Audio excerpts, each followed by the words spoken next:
Assalamualaikum warahmatullahi wabarakatuh. Apa kabar anak-anakku semua? Semoga semua dalam keadaan sehat walafiat. Walaupun liburan, kita tetap selalu semangat untuk belajar. Sekarang kita akan mulai belajar lagi mengenai materi strategi dakwah dan perkembangan Islam di Indonesia. Ya.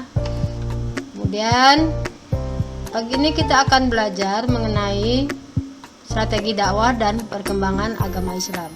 Sebelum belajar, kita berdoa dulu. Silakan yang mau mimpin berdoa.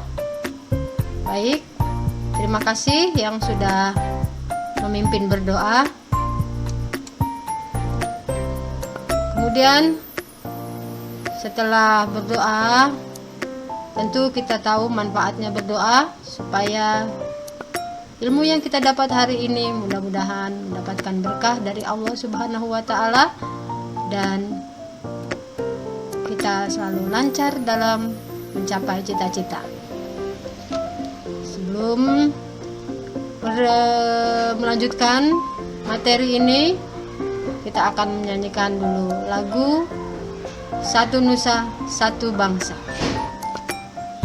Baik, terima kasih. Keren sekali lagunya dan sudah hafal semua.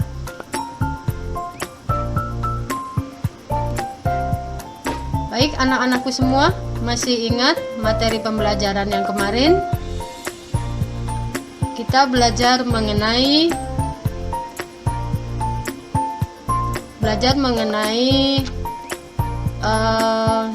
sejarah masuknya Islam di Indonesia.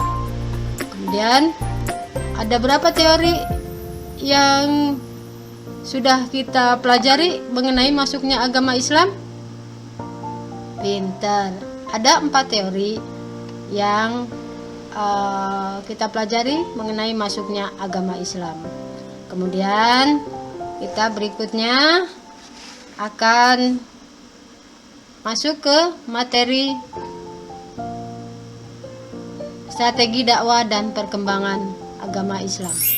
Baik, kita lihat di sini kompetensi dasar dari pembelajaran kita, strategi dakwah dan perkembangan Islam. Kemudian indikatornya meyakini bahwa istiqomah adalah kunci sukses dalam berdakwah. Menunjukkan perilaku kreatif dan inovatif sebagai implementasi dari pemahaman terhadap strategi dakwah dan perkembangan Islam di Indonesia. Menganalisis strategi dakwah dan perkembangan Islam di Indonesia, kemudian kita menyimpulkan strategi dakwah dan perkembangan Islam di Indonesia. Kemudian indikator keempatnya membuat sinopsis tentang strategi dakwah dan perkembangan Islam di Indonesia. Oke, baiklah. Berikutnya,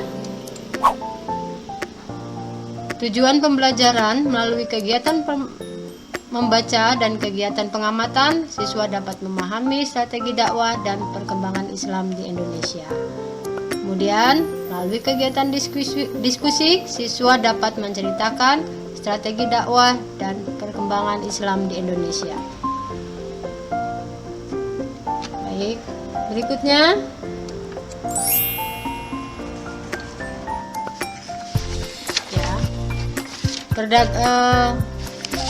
strategi dakwah di Indonesia ada beberapa strategi. Yang satu perdagangan, yang kedua perkawinan, yang ketiga pendidikan, yang keempat tasawuf, yang kelima kesenian, dan yang keenam adalah politik. Jangan lupa materinya sudah dibaca karena Ibu sudah kirimkan melalui WhatsApp. Kemudian setelah mempelajari ini,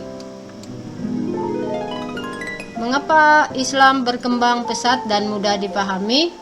Islam bersifat terbuka.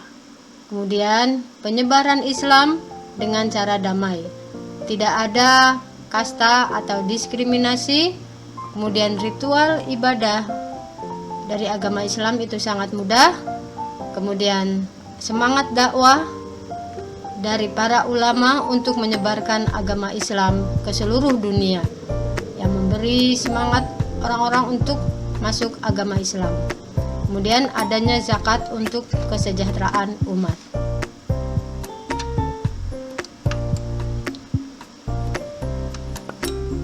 Baiklah, untuk tugas LKPD yang sudah dikirimkan, silahkan diisi dan hasil temuannya diisi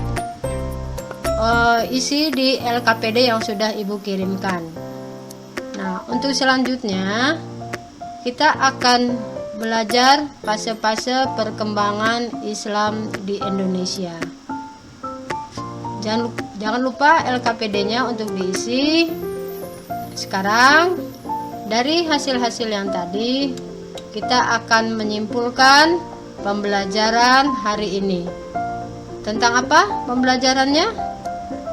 Coba, pembelajarannya bagus sekali tentang dakwah, strategi dakwah dan perkembangan Islam di Indonesia.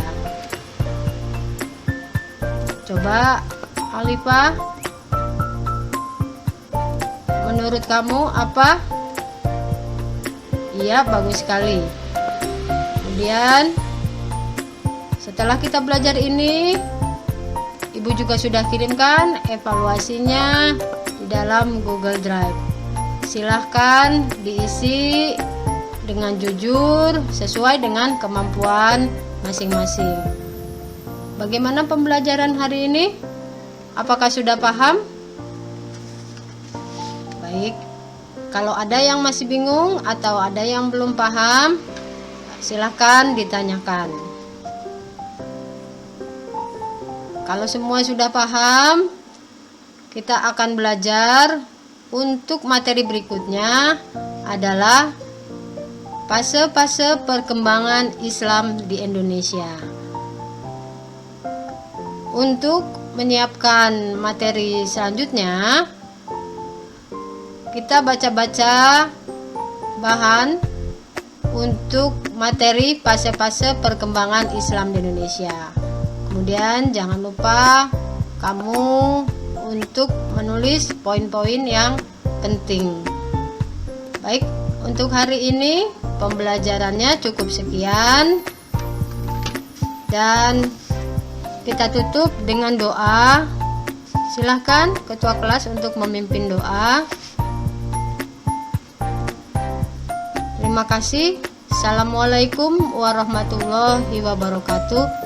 Jangan lupa untuk selalu belajar dan semangat walaupun belajar dari rumah.